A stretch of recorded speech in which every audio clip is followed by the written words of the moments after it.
grown a lot this year, matured a lot this year. The best thing that you can do with adversity is to face it head on. This is only one step of the goal. Everything you want is on the other side of hard. We're battle tested, man. We've been through it all. And I'm proud of them for that.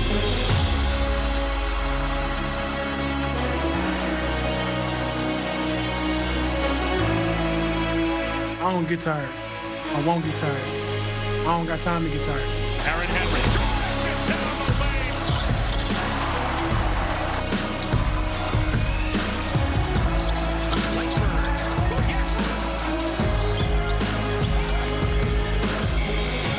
I won't need coffee. I mean, if we can win Thursday night, I'll be able to stay up all night. No truer words have ever been spoken by Mr. March himself. If you know Tom Izzo, you know he's a man who doesn't get a lot of Z's, especially during this time of the year. And he's A-OK with it because it means Michigan State's basketball team has the opportunity to not only win the weekend, but win a championship. Hello and welcome to an hour that is sure to make you laugh, reflect, and maybe more importantly, appreciate just how magical this month truly is. There's no question that the Spartans fully understand the big dance's worth and what it means to be playing in their 23rd straight NCAA tournament under Izzo, which begins tonight. And we'll get to the matchup a little later in the show. It's one of the longest active streaks in the country. No one other than Kansas has more consecutive NCAA tournament appearances than Michigan State. And for a minute there, it was in serious jeopardy. The Spartans snuck in by the skin of their teeth, and after they finally heard their name on Selection Sunday, Izzo couldn't have been more candid in his response to getting in. I lied to everybody. I tried to take the heat off. I said the 23-game year stretch didn't matter. When I look back and I see Mike Krzyzewski not in, and at least, you know, I know Kansas got more, but I still think we're the only school, us and Duke, that had the same coach, and I'm proud of it. And I want to thank them because they went through hell. I feel like, you know, getting in is a big deal. It's going to be exciting.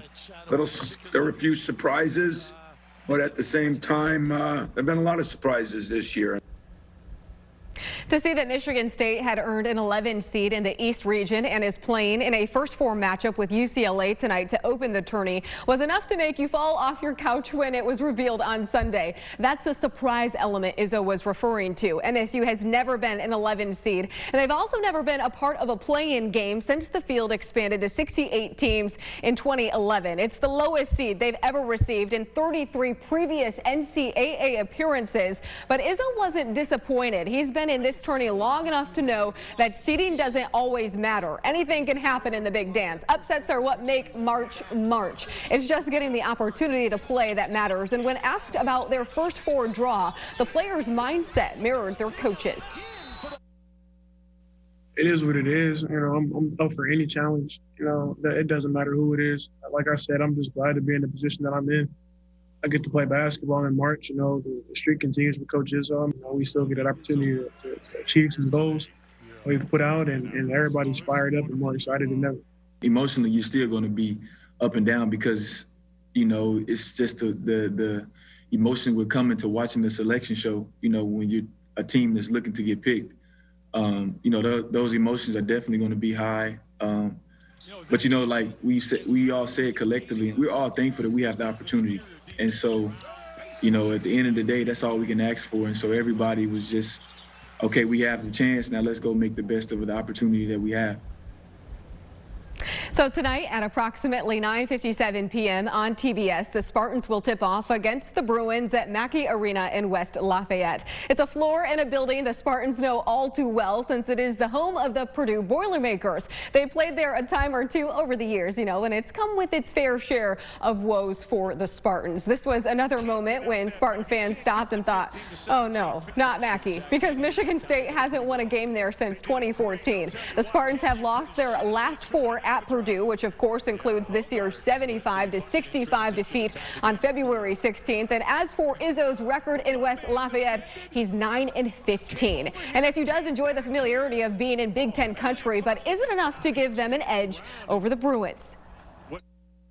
I'm sure that possibly could be some advantage just because, like you said, you know, we're kind of familiar with that place. Familiarity does, you know, give you some type of comfort.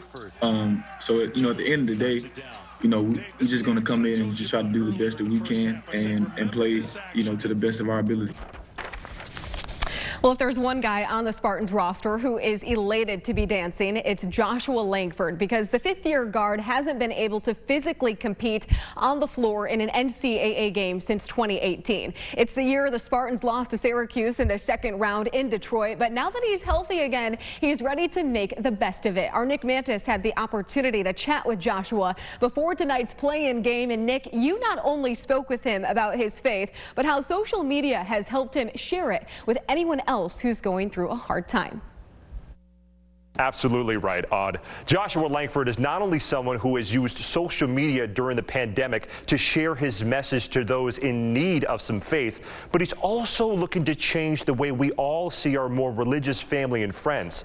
Don't let the glasses fool you. There's a warrior behind his soft-spoken demeanor.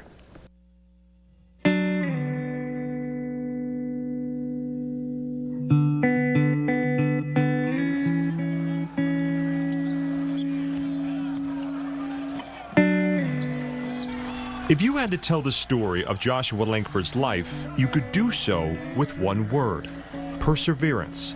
From almost passing away at the age of 12 from bacterial meningitis, to his array of injuries to his lower body, and even this past year when he caught COVID-19, Langford has learned how to overcome any obstacle. And with the year that Langford and the Spartans have had, the ability to overcome has become more important than ever.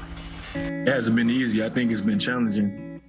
I think we'll all be kidding ourselves if we were saying hasn't been challenging on every collegiate basketball player, you know, just throughout the course of this year. And just for me personally, I think it's been the exact same, especially, you know, with, you know, getting COVID in the middle of the season and, you know, the emotional highs and lows of the wins and the losses and the way we were losing and things like that. It's definitely been challenging, but it's also been a great opportunity for me to learn a lot of lessons, you know, just about perseverance and, you know, teamwork and unity and how to, you know, come together and get things done, even when your back is against the wall. So, I mean, overall, you know, I'm thankful, you know, just for the season and, you know, how everything has went. Obviously, it hasn't been ideal, but, you know, it has been beneficial to me and I think, you know, to the rest of my teammates as well. Langford has been more than beneficial to his teammates this year, coming up big in huge moments throughout the season. 10 to shoot. Langford. Yes! A three! Big time early onions. Throughout the battles and setbacks that Joshua Langford has had to go through, he's been able to rely on his religion. I got through it because of my faith in Jesus. You know, he's helped me a lot, and, you know, that's something that I will always stand on, because when I was 12, you know, I wasn't necessarily facing it, you know, whether I would be able to get back to play basketball. I was facing a life or death situation.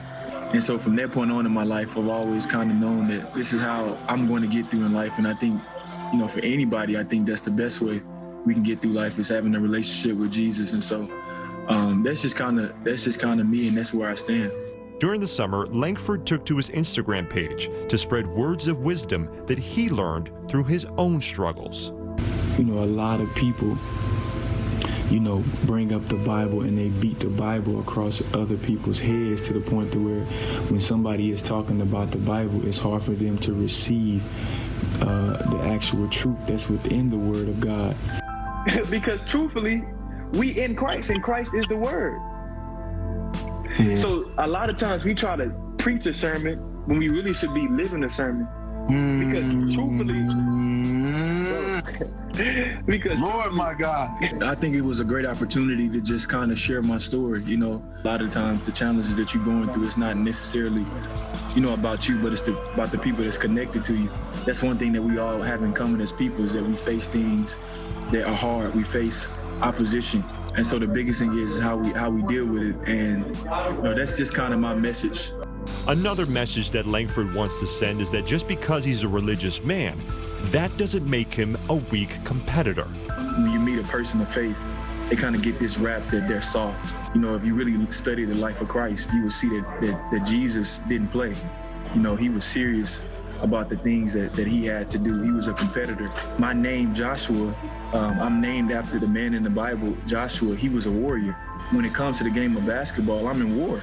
And so there's no need for me to be the glasses wearing Josh. You know, it's time for me to go out and get a bucket or go out and get a stop or get a win, because that's what I'm out there to do. As the Spartans prepare for another moment of adversity, being a play-in team in the NCAA tournament, Langford had another message for his teammates to rely on. Consider it pure joy when you face trials of many kinds, because you know that the testing of your faith produces perseverance. Anytime you have to persevere in life, you always become more mature. Perseverance leads to growth. So if you have the right perspective allows you to see an obstacle as an opportunity. You know, like, it was a point in my life where I never thought I'd be able to play the game of basketball again. So, you know, to be back here in this position and have this opportunity, it's exciting, man. It's a blessing. Josh, congrats on 1,000.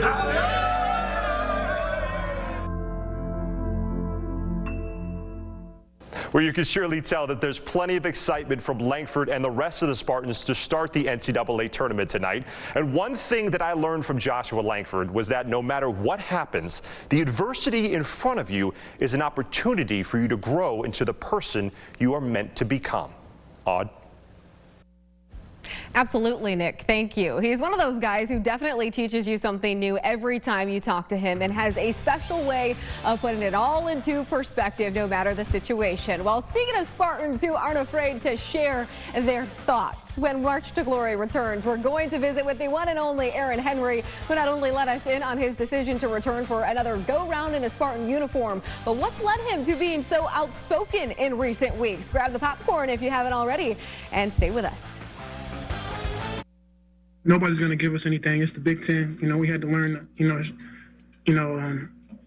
excuse my French, to strap our nuts on and really play, you know, and it was a time that we did that and we played well and we did the right thing. I don't get tired. I won't get tired.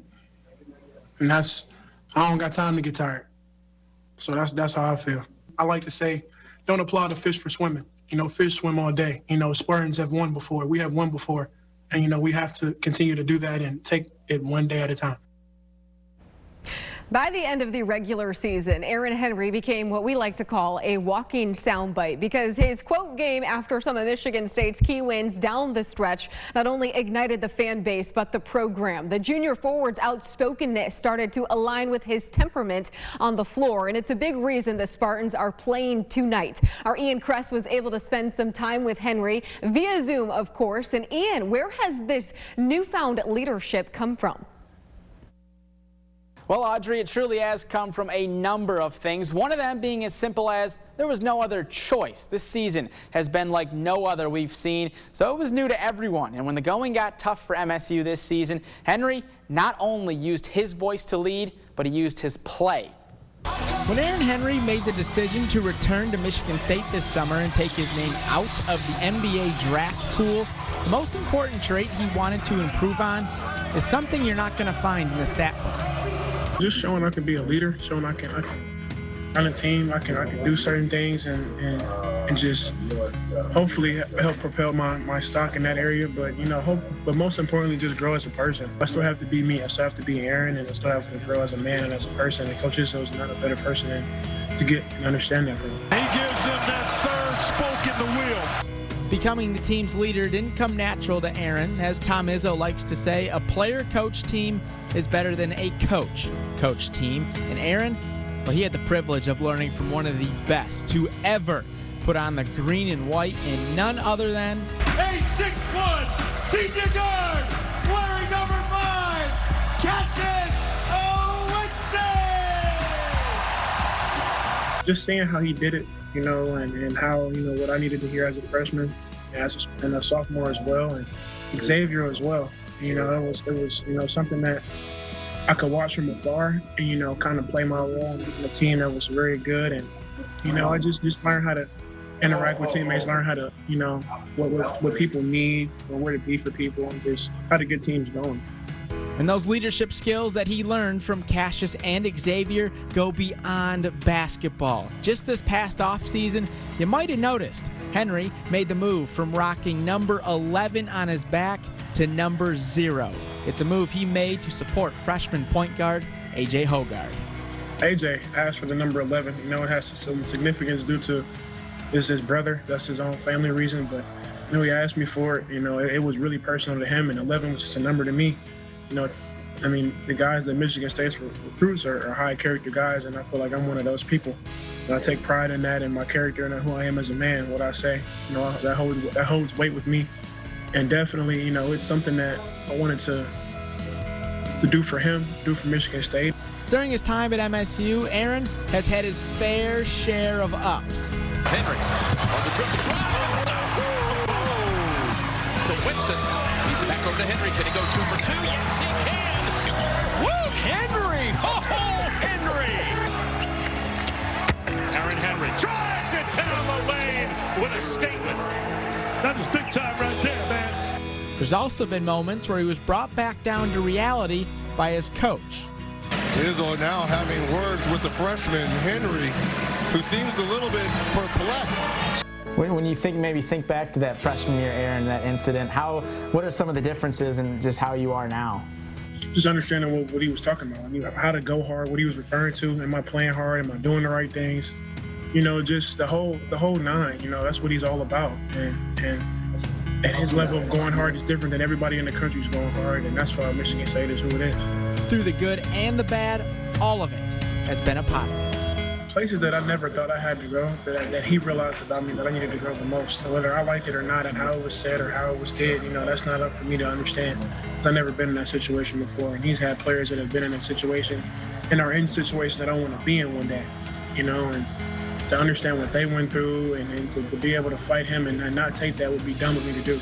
You know, I've always been, he's taught me to have a listening ear and be slow to speak and quick to listen, and just a guy that's always just trying to learn, just trying to be coached, you know, and that's how I always try to get better.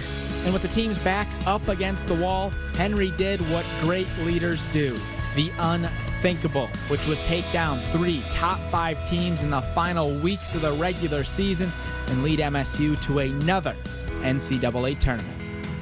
A pivotal March win for Michigan State. The Spartans helped their tournament resume with a 70-64 victory. You know, everything just was more connected. It clicked better. You know, we were just doing more things where we were playing more together, you know, and it stood out to everybody. And that's when the fun kicked off. I mean, it's hard to have fun. Everybody's going through a tough stretch and you're losing. It's tough to get everybody going, but to be able to dig deep and find ways to have fun and find ways to win, that shows character, and then that just uplifts everybody in the locker room. And Aaron said the team's confidence is sky high heading into the tournament, knowing that they beat 3 top 5 teams. And it's worth noting, Audrey, with MSU being a first 4 team this year, the only team to go from the first 4 to the final 4 was VCU back in 2011. So don't be surprised if you see another famous Izzo tournament run. All right, thank you, Ian. Hopefully, Spartan fans out there, you heard that. And that run will begin in just a couple of hours with the Bruins. So while we wait, we might as well go one-on-one with Coach Izzo himself, a tradition we've been doing for years in our March to Glory special. But I must say, interviewing Izzo from his hotel room in Indianapolis was a first. The Spartans are truly living in a bubble. And when we return, Izzo gets intimate about his experience with COVID-19 and how he went through some scary times while he was at home sick with the virus. Stay with us.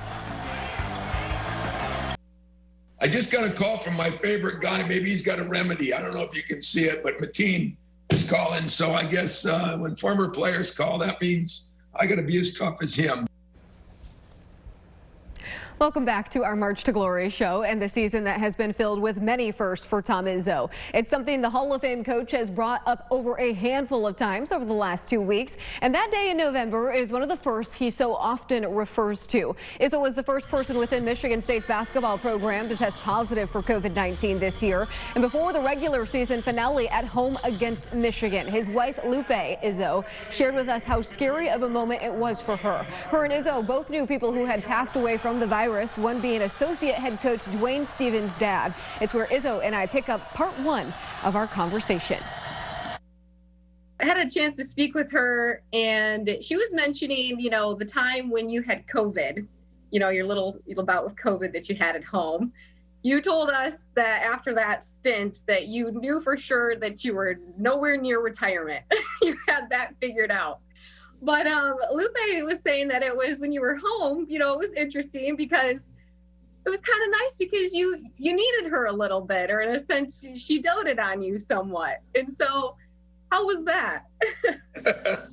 Well, she brought those 3 meals a day down to the bottom of the steps and sat them there and then ran back upstairs, and said, hey, your dinner's on the steps, but, there's truth to that. I mean, I think we all figure out that we all need somebody and we need some help. And sometimes when you work the crazy hours of this job and you don't really get a chance to share it, it's like Steven, why is he on the team? I think we all know why he's on the team. It's to make up for the 18 years when I wasn't on his team.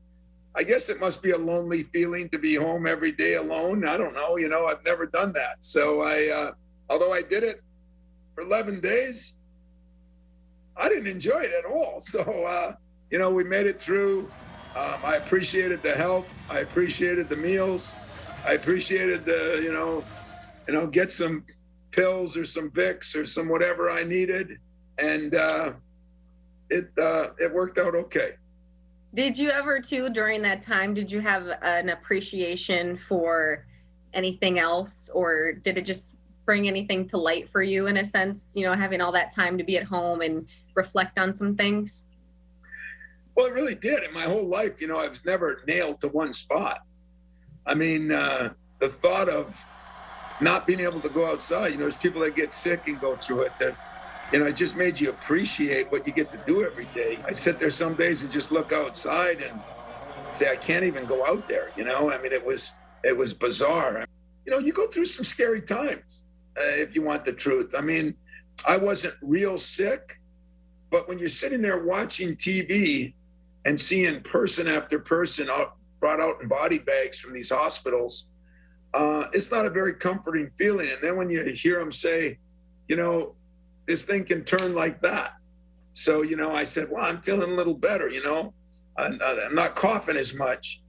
And then 2 days later, I'm getting these headaches. And just like they said, and yeah, there's some scary moments if you want the truth. And there's some times you think about your own mortality. I mean, it's I've had some very good friends that died, and they say it can't happen to you. Yes, it can happen to you. Hopefully learn to appreciate the little things in life a little bit more. But unfortunately, I think we all need a slap in the face once in a while, punch in the nose, whatever you want to call it. And I probably need a lot of them. I need a few too, so it's okay. You're younger than me. Well, still, I do need some every once in a while. The streak, everybody had there was so much surrounding the streak, 23 straight appearances. That's something that, you take a lot of pride in, and also admitted the other day that once you were in, I lied, that the streak is important. Why did you lie about it and try to downplay the importance of it? There's so many things that I don't think these players can take this year. It's been so stressful on them. I mean, you're not that far removed from college. If you think back to your college days and you think about almost locking yourself in your apartment and not being able to see your friends, if you have a boyfriend, if you have a girlfriend, whatever you have, and not being able to see anybody, that was difficult. I didn't need to add the pressure of, yes, we have this, you could be the first team in 23 years not to make the tournament. I was honest with them, as I always am. I talked about the white elephant in the room, and it was a big elephant, I'll tell you that. But I also talked more in trying to get better and play to the standards of all those teams from Mateen on up, because, I think sometimes we're playing for the players that have built those things. It's not me that built them, it's the players that built them. There's been a lot of firsts this year. You think about beating Duke at home, that's an embarrassing first. First time we beat them at home, but I had to tell them, hey, Mateen, didn't do it. Cassius didn't do it. Draymond didn't do it. I was scared to say Draymond because I figure he'll beat the hell out of me if he sees me, but he didn't do it. And then beating 3 top 5 teams in 10 days, 12 days, whatever it was, those guys didn't do that either. And so consequently, I let them know that, they've accomplished some things that their predecessors never accomplished too. I think that helped a little bit, but there's nothing like a 23-year streak. There's nothing like an NCAA tournament. There's nothing like a Final Four. So I did the best I could do, but reality sets in sooner or later. The reality as well is that Izzo's quest for a second national championship begins tonight in West Lafayette, and he still has a lot more to share with us about this year's tourney. It's been a unique experience, especially when he and the team had to quarantine in their rooms for nearly 24 hours just in order to be able to play. We'll be back shortly. What we don't know, and probably the hardest thing about this, there was talked about, you could contract the disease or the virus maybe up to 3 days. Then it went to 5 days. Then it went to 7. Well, we think we know where we got part of ours, and it could have been even 8 and 9 days later. So that's the part that's hard to determine. And what I talked to Brad about is the same thing I talked to Franny about. Those 2 teams right now are playing for a Big Ten championship. We're not in that boat right now. And I don't want to screw up for them. I want to be a real citizen instead of like some of the ones we got that never think of the guy next to them. During the course of the regular season, Michigan State's basketball team would end up missing 20 days as it tried to fight off its invisible foe, which is better known as COVID-19. The Spartans were never officially shut down during that stretch, but they did have to call off 3 games. It's why they played so many towards the end of the regular season. It took Tom Izzo's mantra of "we'll play anybody at any place and at any time" to a whole new level, leading us to part 2 of our convo. The quarantine aspect, that's very new too for the tournament.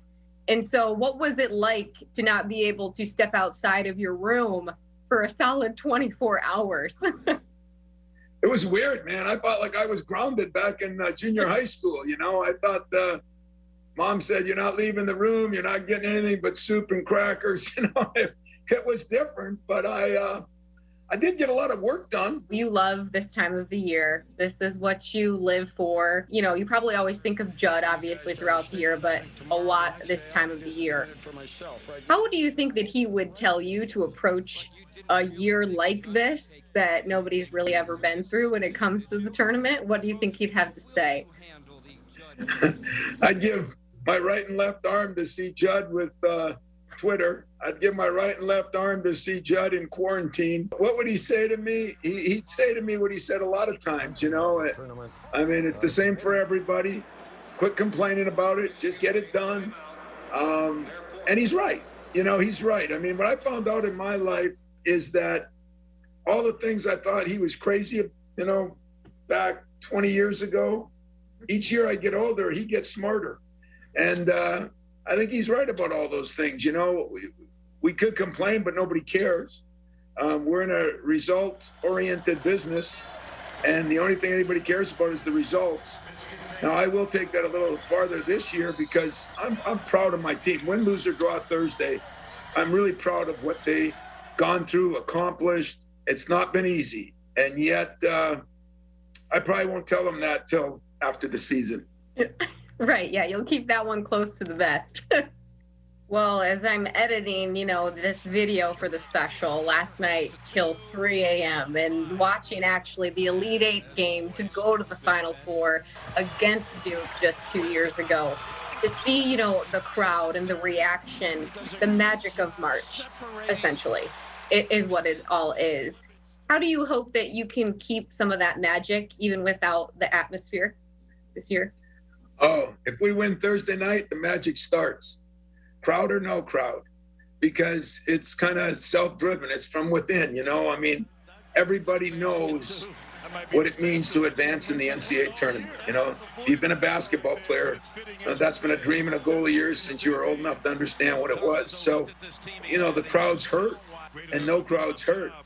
But seeing you advance I'd rather advance with no crowds than not advance with a packed house.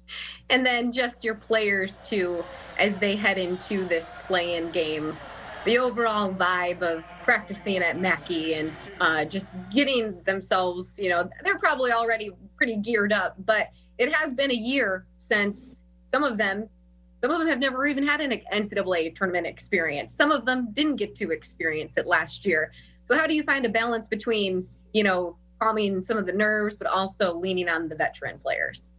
That's hard because this year you don't know, are they nervous? Are they a little bit burnt out?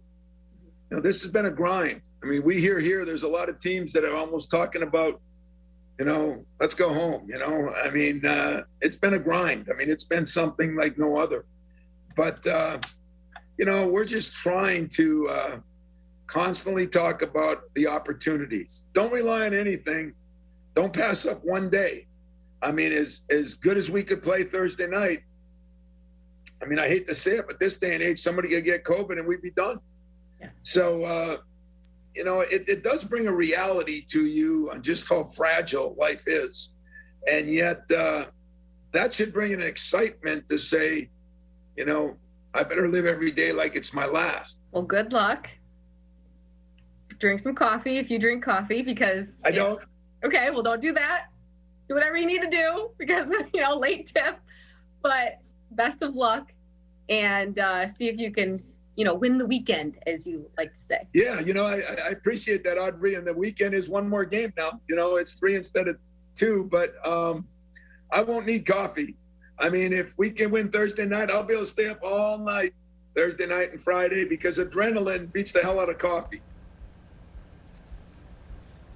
It's been 712 days since Michigan State's basketball team has played in an NCAA tournament game, so Spartan Nation is probably on the same wavelength as Izzo. They're not going to need any coffee to stay up either, just a hunch there. And as for Juwan Howard and his crew, this show would not be complete without the Wolverines. Michigan is just making all kinds of history this year, and they finally know who they're going to face come Saturday. So much basketball to come. It's pretty awesome. Stay with us.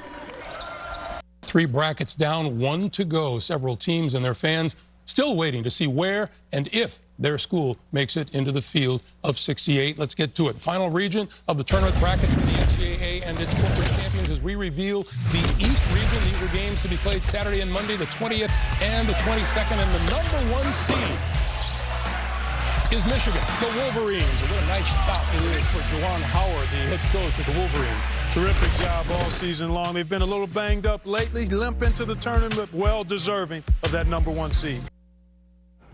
After locking up the Big Ten regular season title, it was almost a given Michigan's basketball team was going to earn a 1 seed in the Big Dance. It's exactly what Juwan Howard's crew did, and how ironic is this? The last time the Wolverines were a 1 seed, Howard was playing at Michigan. So how did they react to their draw on Sunday?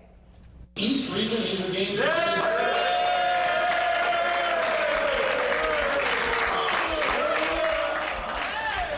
The Wolverines have a lot to cheer about. They're entering the tournament with a 20-4 record. And after tonight's play-in game between Mount St. Mary's and Texas Southern, Michigan found out it will be facing Texas Southern in the first round on Saturday. This is Howard's first NCAA tourney as a coach, so it was only right to ask him to recall his emotions prior to his first tournament game as a player. Well, if you look at, there's many gray hairs, and that's on top of my head. Many gray hairs on my goatee. So that means that, yes, that's wisdom, but I'm aging. So that means that my memory has lost. It's gone a little bit. So I don't recall what happened during that time 29 years ago. No, I'm just kidding. What I recall about that moment was it was a very exciting time for all of us leading up to the first game versus Temple, who Temple, was called as the favorite to win that game with the matchup zone. But we did an amazing job of competing from start to finish. There were, excitement, nervous energy, but when that jump ball started, the game tipped off, we were locked in the moment. All that nervous energy went out the window, and it was all about embracing the competition.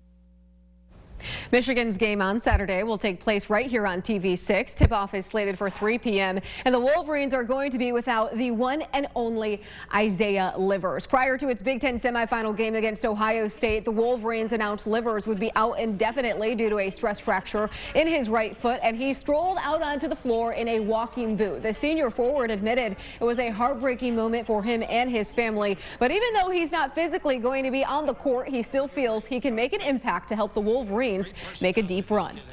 Been in March Madness 2 years now. Last year was canceled because of COVID-19, but I'm just going to be the best leader I can be. I got obviously the mental aspect is going to be challenging for me from looking at my teammates, giving their all out there, and I know how much work they put in, and I can't be out there. It's going to hurt, but I got a family here. I'm in a bubble with my family and my brothers, so it's going to be great for me to work on my leadership skills and just be in people's ears, especially in my position. The Wolverines truly believe they are capable of making a deep run, and with both the Wolverines and the Spartans being in the same region, they could potentially meet in the Elite Eight. All right, we've still got some more dancing to do on March to Glory because Susie Merchant and the MSU women's basketball team have made it to Texas. It's where the women's tourney is being played this year, and the Spartans are going to tell you how they feel about their dance partner when we return. Say it's been more fun, even though there's been some craziness to it, and I would tell you the main reason is we get to coach with them every day, all day, extra workouts. Like, you are really truly a coach because they took recruiting off the table. And when we're not racing to get out of a practice to get to a high school game, I mean, you really got to invest in just your team this year for the most part, and that was really enjoyable. Despite all of the uncertainty, Susie Merchant said she has never had more fun in her 14 years at Michigan State than this season. For an 18th time in the program's history, the Spartans are dancing in San Antonio. And as you can see, the Spartan women, well, they have arrived. The Spartans are a 10 seed taking on 7 seed Iowa State. They're in the Mercado region. And this game will be played on Monday, March 22nd at 6:30 p.m. and will be nationally televised on ESPN. It's MSU's 10th appearance under Merchant, and in her second season in East Lansing, the Spartans lost to the Cyclones in the Sweet 16 by 1 point. It was 2009, and Coach Bill Fennelly is still at the helm. It's a game Merchant remembers very well. That was a heartbreaker for sure. That kid banked in a 3. We had a questionable call. I thought we got fouled at the end, but I won't recall those details per se. But I think I've known Bill a long time. I mean, when I played at Central, he was a coach at Toledo. Did a really good job there. Has been at Iowa State for a long time. So a lot of respect for him and the way his teams play. The Spartans are definitely looking forward to that matchup. And before we sign off this evening, we're going to take one more look at the matchup tonight between the MSU men and UCLA. How do the Spartans stack up against the Bruins? That's next on March to Glory.